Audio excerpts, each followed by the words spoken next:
మరోవైపు కూకట్పల్లి నిజాంపేటలో తప్పిపోయిన చిన్నారి పూర్ణిమ సాయి కేసు మిస్టరీగా మారింది. ఈ నెల 7 నాడు స్కూల్ కని ఇంటి నుంచి పోయిన పూర్ణిమ తిరిగి ఇంటికి రాలేదు. దీంతో పూర్ణిమ కోసం ఆమె బంధువులు, ఫ్రెండ్స్ ను ఆరా తీసిన పేరెంట్స్ ఎసుంటి ఫలితం లేకపోవడంతో కేపీహెచ్బీ పోలీసులకు ఫిర్యాదు చేశారు. అయితే పోలీసులకు ఇప్పటిదాకా ఆమెకు సంబంధించి ఎసుంటి ఆచూకీ దొరకలేదు. మిస్టరీగా మారిన పూర్ణిమ సాయి మిస్సింగ్ కేసులో పోలీసులు దర్యాప్తుకు సంబంధించి మరిన్ని డీటెయిల్స్ శ్రీనివాస్ అందిస్తారు. Srinivas, over to you. పేటలో ఈ నెల 7వ తేదీన అదృశ్యమైన పూర్ణిమ సాయి ఆచూకీ నెల రోజులైనా నెట్కి లభించలేదు.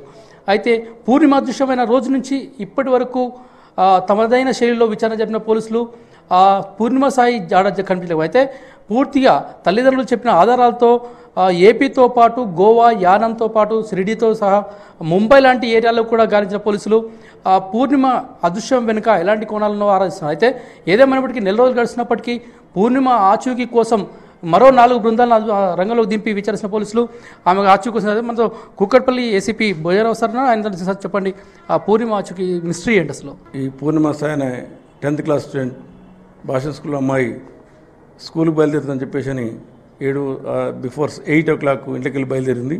విత్ స్కూల్ బ్యాగ్, స్కూల్ బయలుదేరింది.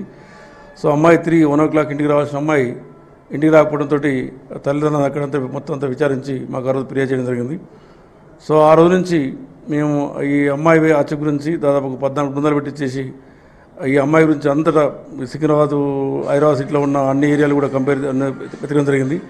అదేవిధంగా ఈ తెలంగాణ, ఏపీ రాష్ట్రంలో ఉన్న అన్ని పోలీసులు కూడా కన్సల్ట్ చేసి వాళ్ళందరూ కూడా ఈ సమాచారం పంపడం జరిగింది.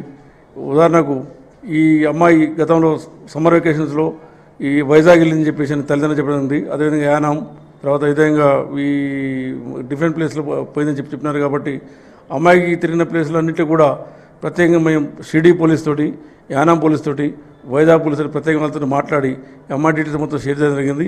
ఒకటి మాత్రం వాస్తవం, చదువుకుంటున్నప్పుడు తల్లి కొంచెం అప్పుడప్పుడు మందులు ఇచ్చడం, తన సిస్టర్ని బాగా చూస్తుంది, నన్ను బాగా చూస్తలేదని చెప్పేసి మాత్రం తల్లి ఫ్రెండ్స్ దగ్గర అక్కడిక్కడ వాపడం జరిగింది. అమ్మాయి కూడా స్కూల్లో కూడా అప్పుడు వేయడం జరిగింది. కాబట్టి ఏమన్నా తల్లి మీద కుమ్మతులు బయటికి వెళ్ళిపోయినా కూడా ఈ పాటికి అమ్మాయి యాక్చువల్గా తిరిగి రావాల్సి ఉండే. మరి ఎక్కడ అమ్మాయిది పోయేటప్పుడు కూడా ఒక డ్రెస్ తీసుకెళ్ళి అనుకున్నాం. బట్ అమౌంట్ కూడా తల్లి చెప్పిన ప్రకారం 1000 రూపాయలు కానీ ఎక్కువ అని చెప్పి తల్లి చెప్పింది ఆ రోజు మాకు. బట్ అంత అమౌంట్ తీసుకెళ్ళిన అమ్మాయి ఇన్ని రోజులు కూడా అమ్మాయి సర్వే ఉండటానికి ఆ ఖర్చు కూడా ఎట్లా సరిపోతుంది? అమ్మాయికి ఎవరైనా సపోర్ట్ చేస్తున్నారా? మరి వేరే రకం ఇంకేమైనా రాకుండా మాకు ఎంతవరకు మనకి ఎటువంటి సమాచారం లేదు. ఈరోజు కూడా మేము మా డీసీపీ గారు, మాదాపూర్ డీసీపీ గారు అన్ని రాష్ట్రాల, అన్ని జిల్లాల ఎస్పీలకు లెటర్స్ కూడా ఈరోజు మేము విత్ డీటెయిల్స్ ఈరోజు పంపిస్తున్నాం. ప్రతి ఎస్పీకి, ప్రతి జిల్లా ఎస్పీకి, ప్రతి కమిషనర్కు, తెలంగాణ అండ్ ఆంధ్రప్రదేశ్లో జిల్లాలందరూ కూడా లెటర్స్ కూడా రెడీ అయిపోయినాయి.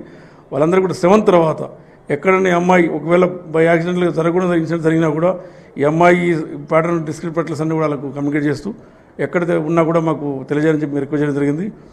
ఇప్పటికి కూడా మా వంతు ప్రయత్నాలు కంటిన్యూ చేస్తాను. అమ్మాయి తిరిగి రావాలని మేము కోరుకుంటా ఉన్నాం. ఎవరైనా దయచేసి అమ్మాయికి సంబంధించిన డీటెయిల్స్ ఎవరు తెలిసినా కూడా తప్పకుండా వాళ్ళకు ఎవరు చెప్పిన వాళ్ళకు నగదు వాడు కూడా ఇవ్వడం జరుగుతుంది. అంటే ఇప్పటికే నెల రోజులు కావస్తుంది అమ్మాయి మిస్ అయ్యి. వాళ్ళ పేరెంట్స్ ఏమైనా ఇంకా సస్పెక్ట్ చేస్తున్నారు? ఇంకేమైనా పూర్తి డీటెయిల్స్ మీకు ఇస్తున్నారా లేదా? తల్లిదండ్రులు మాకు ఇన్వెస్టిగేషన్లో కోఆపరేట్ చేస్తూ ఉన్నారు. ఏం ప్రాబ్లం, తల్లిదండ్రులు కోఆపరేట్ చేస్తూ ఉన్నారు. వాళ్ళు తెలిసిన సమాచారం అంతా మాకు ఇస్తూ ఉన్నారు. అమ్మాయికి సంబంధించిన cell phone, mother cell phone అనేది వాడుతుందని చెప్పినారు. ఆ సెల్ ఫోన్ కూడా మొత్తం అంతా కూడా మేము వెరిఫై చేయడం జరిగింది. బట్ ఎక్కడ కూడా మాకు అమ్మాయి సంబంధించిన సమాచారం మాకు రాలేదు. ఆ రోజు అమ్మాయి బయటకు వెళ్ళిన సీసీ ఫుటేజ్ తప్ప ఇంకా మీ దగ్గర ఎవిడెన్స్ ఏముంది అంటే అమ్మాయికి సంబంధించిన విషయాలు? ఇంటికి వెళ్ళి బయటకు వెళ్ళిన తర్వాత ఇంటి ముందు అపాయింట్మెంట్ వచ్చింది. తర్వాత నిజాంపేట చౌరస్తా మాకు ఫుటేజ్ దొరికింది అమ్మాయిది. తర్వాత ఫర్దర్ ఫుటేజ్ మాకు ఎక్కడైనా దొరకలేదు. ఎందుకంటే అమ్మాయి ట్రాన్స్ఫర్ పడింది కాబట్టి ఎక్కడ దిగింది కొంచెం సిటీ ఆల్మోస్ట్ ఇవన్నీ మిలివన్ bus station, Secunderabad Nampally railway station, Secunderabad railway station, అదే ఆల్ బస్ స్టేషన్ కూడా అన్ని అక్కడ కూడా చూడడం జరిగింది. ఈవెన్ సిటీ ట్రాఫిక్ కంట్రోల్ కూడా చూడడం జరిగింది. ఈ అమ్మాయి బస్ స్టాప్స్లో కానీ, బస్ స్టేషన్ కానీ, రైల్వే స్టేషన్ దిగినప్పుడు ఏమన్నా సీసీటీవీ దొరుకుతుంది చూసినా అక్కడ మాకు అటువంటి ఫుటేజ్ ఎక్కడ ఏం రాలేదు. పేరెంట్స్ ఏమైనా దాస్తున్నారని మీకు ఏమైనా ఐడియా, డౌట్ వచ్చిందా? అట్లేం అనిపించట్లేదండి. పేరెంట్స్ ఏం దాస్తున్నారని అట్లే మాకు అనిపించట్లేదు. ఎందుకంటే వాళ్ళు మాకు అన్ని విధాలు కోఆపరేట్ చేస్తున్నారు. మేము అడిగిన ప్రధానికి వాళ్ళు రిప్లై ఇస్తున్నారు. వాళ్ళు దాసులు చెప్పి మేము ఎక్స్పెక్ట్ చేయలేకపోతున్నాం. ఓకే, అంటే జనరల్గా ఎన్ని రోజులలో ఇది మీరు కేసు ట్రేస్ చేసే ఛాన్స్ ఉంది లేదంటే క్లోజ్ చేసే ఛాన్స్ ఉందా? ట్రేస్ చేయడానికి మేము ఎక్కువ ప్రయత్నం చేస్తున్నాం అండి. ఖచ్చితంగా మేము ట్రేస్ చేయడానికి ప్రయత్నం చేస్తున్నాం. ఇది క్లోజ్ అనేది సబ్సిక్వెంట్ ఇష్యూ కానీ దాని నుంచి ఇప్పుడు ఏం ఆలోచించడానికి దానికి ఏం తొందర లేదండి. ఎందుకంటే మాకు ఇంపార్టెంట్ అమ్మాయి ట్రేస్గా ఆలోచిస్తున్నాం మేము. అంతే, అది ఇంపార్టెంట్ మాకు. అక్కడ క్లేజ్ డిస్పోల్ అవుతుంది కాదు, అది వేరే విషయం. బట్ అమ్మాయికి తల్లిదండ్రులకు దూరం అయిపోయింది, వాళ్ళ బాధను తీర్చడానికి ప్రయత్నం చేస్తాం తప్ప మా కేసు డిస్పోల్ నుంచి మేము ఆలోచిస్తలేదండి. అయితే ఏదేమైనప్పటికీ అమ్మాయి ఎక్కడికి వెళ్ళిందని ఏమాత్రం అనవ లేకపోయినప్పటికీ అతి త్వరలోనే పూర్ణిమ సాయి ఆచూకీ కనుగొని తల్లిదండ్రులకు అప్పగిస్తామన్నారు పోలీసులు. ఇది ప్రస్తుతం నెల రోజుల నుంచి కనుక జాడ లేకుండా పోయిన పూర్ణిమ సాయి ఆచూకీ కోసం కూకట్పల్లి పోలీసులు చేస్తున్న దర్యాప్తు. కెమెరా పర్సన్ శ్యామ్తో శ్రీనివాస్, V6 న్యూస్, హైదరాబాద్.